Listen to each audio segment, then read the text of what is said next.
निर्गुण हा घाणा गुणातील राणा, निर्गुण हा घाणा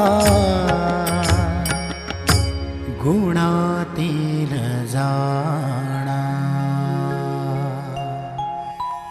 श्री संत जगनाडे महाराज हे जगद्गुरु तुकाराम महाराजांचे शिष्य होते. ते त्यांचे 14 टाळकऱ्यांपैकी प्रमुख होते.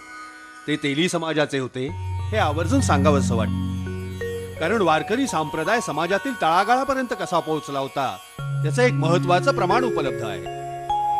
तुकोबा रायांची आपल्याला लाभलेली अभंग संपदा हा मराठी भाषेवरचा संताजी जगनाडे महाराजांचा अनुग्रह आहे. श्री संताजी जगनाडे महाराज हे तुकाराम महाराजांचे लेखक होते.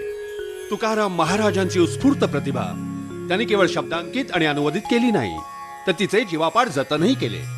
गेल्या 3 शतकांपासून मराठी भाषिकांच्या अंतःकरणात ती स्थिरपत करण्याचं काम श्री संत जगनाडे महाराज यांच्या अनन्य कार्यातून पार पडलेले आहे. आणि म्हणूनच त्यांचे जीवन, त्यांच्या जीवनात घडलेले परिवर्तन, त्यांनी तुकोबांचे स्वीकारलेले मिळवलेले लेखत्व, गाथेच्या रक्षणासाठी लावलेली जीवाची बाजी आणि अशा प्रकारे आपल्या आयुष्याचे केलेले सार्थक.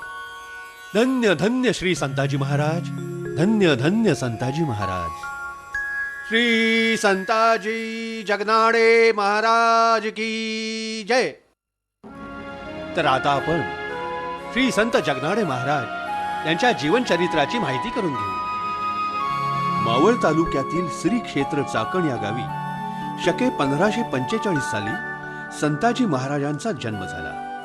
आई मथुबाई, वडील विठोबा व आजोबा भिवा यांच्या धार्मिक वृत्तीचा प्रभाव त्यांच्या बालमनावर होऊ लागला. चक्रेश्वराच्या मंदिरात येणाऱ्या वारकऱ्यांचा व यात्रेकरूंचा सहवास आईमुळे घडू लागला. भूक लागलीये, भूक लागलीये, भूक लागलीये मला. ए माय, थांब बाई.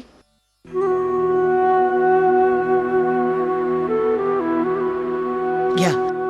तुम्हाला भूक लागलीये का? पाय पाहिलंस? अरे संतू, आपण हे जर अन्न त्यांना दिलं नसतं तर कदाचित त्यांचे प्राण गेले असते. अरे काय हा वेडेपणा करतोयस? मग आता मी देवळात काय नेऊ? आई, आपण यांना जेवायला तर दिलंय.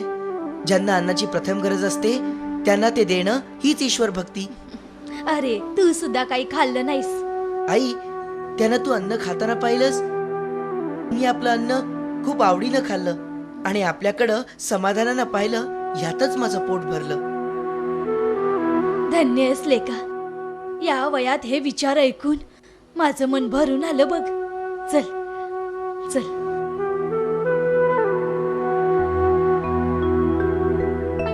संतू 10 वर्षाचा झाला व विठोबाने त्याला तेलधंद्याचा परिचय करून देण्यास सुरुवात केली. तत्कालीन रिवाजाप्रमाणे संताजीचं शिक्षण लिहिता वाचता येणं व व्यवहारातील हिशोब ठेवणं एवढ्यापुरतंच मर्यादित होतं. त्यावेळच्या कथित रिवाजाप्रमाणे वयाच्या 10व्या वर्षीच त्यांचं लग्न यमुनाबाईंशी झालं. यमुनाबाई फारच लहान होत्या. संसार म्हणजे काय त्याचं दोघांनाही ज्ञान नव्हतं. वडील विठोबा शेतीवाडी सांभाळून तेलघाणा चालवित होते. संतू त्यांना त्या कामात मदत करीत असे. चाकण येथील चक्रेश्वराच्या मंदिरात होणारी कथा कीर्तनं व प्रवचनं यात तो अधिक रस घेऊ लागला. एकीकडे धंद्याचे पाठ तर दुसरीकडे अध्यात्माचे पाठ सुरू झाले. अशा दिनक्रमात 16 वर्ष निघून गेली. त्यांच्या आयुष्याला कलाटणी देणारा सुवर्ण प्रसंग एक दिवस उभा राहिला. पौष महिन्यातील थंडीचा तो दिवस होता. चाकण 84तील वाड्या वाड्यात तुकोबांच्या कीर्तनाची बातमी येऊन पोहोचली. विठोबा, अरे विठोबा, अरे आईस का घरात? कोण आहे? अरे मी अण्णा.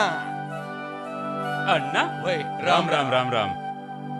आज तुकाराम महाराजांचं मंदिरात कीर्तन आहे. येणार आहेत ना? काय सांगताय? महाराजांचं कीर्तन? होय. आणि मी येणार नाही असं होईल का? होय बाई. अगं ऐकलंस का? आज तुकाराम महाराजांचं कीर्तन आहे मंदिरात. येतेस? बाय, चला की. चल. बाबा, चल. मी पण येणार तुमच्या बरोबर. अरे आम्ही कीर्तनाला चाललोय मंदिरात. तिथं तुझ्यासारख्या मुलाचं काय काम? नाही, पण मला यायचंय तुमच्या बरोबर. अरे बाळ, कंटाळशील तिथं. नाही बाबा, मला तुकाराम महाराजांचं कीर्तन लय दिवसापासून ऐकायचं होतं. मी पण येणार तुमच्या बरोबर. आव येऊ द्या की त्याला आपल्या बरोबर कीर्तनाला.